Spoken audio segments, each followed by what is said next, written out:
आरक्षण पर एससी के फैसले को लेकर नेताओं की प्रतिक्रिया सामने आ रही है। इस बीच आजाद समाज पार्टी के अध्यक्ष और नगीना सीट से सांसद चंद्रशेखर आजाद ने प्रतिक्रिया दी और कहा कि ये फैसला तानाशाही रोकने वाला है।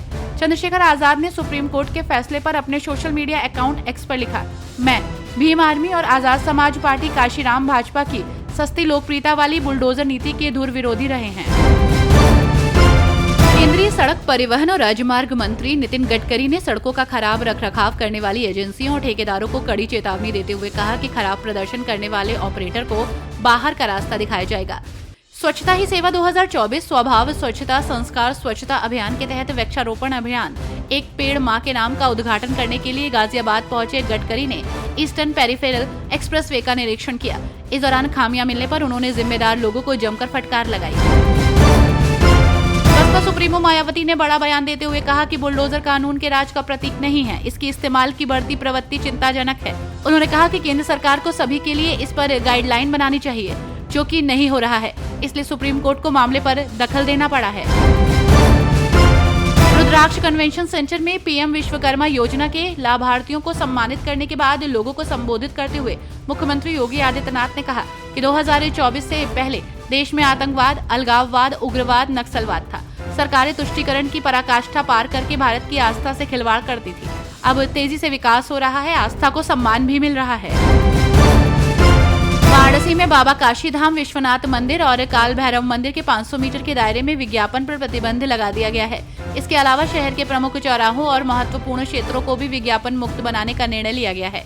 नगर निगम ने विज्ञापन नियंत्रण एवं अनुज्ञप्ति शुल्क वसूली उपविधि 2023 में इसका प्रावधान किया है। विज्ञापन की नई नीति 19 सितंबर को लागू होगी। भाजपा के प्रदेश अध्यक्ष भूपेंद्र सिंह चौधरी ने कहा कि विपक्ष अपराधियों में जाति को तलाश रहा है। योगी सरकार की अपराधियों के प्रति जीरो टॉलरेंस की नीति है। विपक्ष की विभेदकारी और संविधान विरोधी नैरेटिव को जनता ने नकार दिया है। इमरजेंसी लगाने वाली कांग्रेस और इंडी गठबंधन का झूठ जनता जान चुकी है। जनता को पीएम मोदी और उनके कामों पर भरोसा है। दिल्ली में मचे सियासी घमासान के बीच केजरीवाल के इस्तीफे को लेकर बीएसपी चीफ मायावती के बाद अब उनके भतीजे आकाश आनंद ने प्रतिक्रिया दी। आकाश आनंद ने कहा कि दिल्ली में आम आदमी पार्टी से अरविंद केजरीवाल ने शराब घोटाले की वजह से दिल्ली के मुख्यमंत्री पद से इस्तीफा दिया है। साथ ही उनके आदेश पर आतिशी सिंह को दिल्ली का नया मुख्यमंत्री बनाया जा रहा है। यूपी के बहराइच के महसी इलाके में भेड़िए का आतंक खत्म होने का नाम नहीं ले रहा। भेड़िया लोगों पर हमला कर रहा है और इस बीच आज देर रात विधायक सुरेश्वर सिंह के गांव में भेड़िए ने एक बकरी पर हमला कर दिया, जिसमें बकरी की मौत हो गई। गांव वालों के शोरगुल मचाने पर भेड़िया बकरी छोड़कर भाग गया। सूचना मिलते ही विधायक सुरेश्वर सिंह मौके पर पहुंचे और अपनी राइफल और टॉर्च लेकर गांव वालों के साथ गन्ने के खेतों में तलाश करने लगे।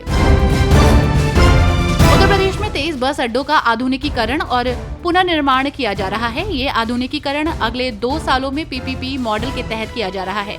लखनऊ के चारबाग स्टेशन पर आधुनिकीकरण के बाद आने वाले कुछ महीनों में राज्य भर के कई बस अड्डों पर ये काम शुरू होने जा रहा है।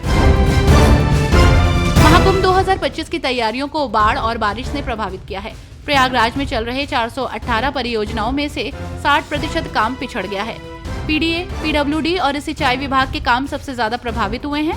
बिजली विभाग और सेतु निगम के काम भी बाधित हुए हैं। अस्पतालों, एयरपोर्ट और बस अड्डों के निर्माण में भी देरी हो रही है।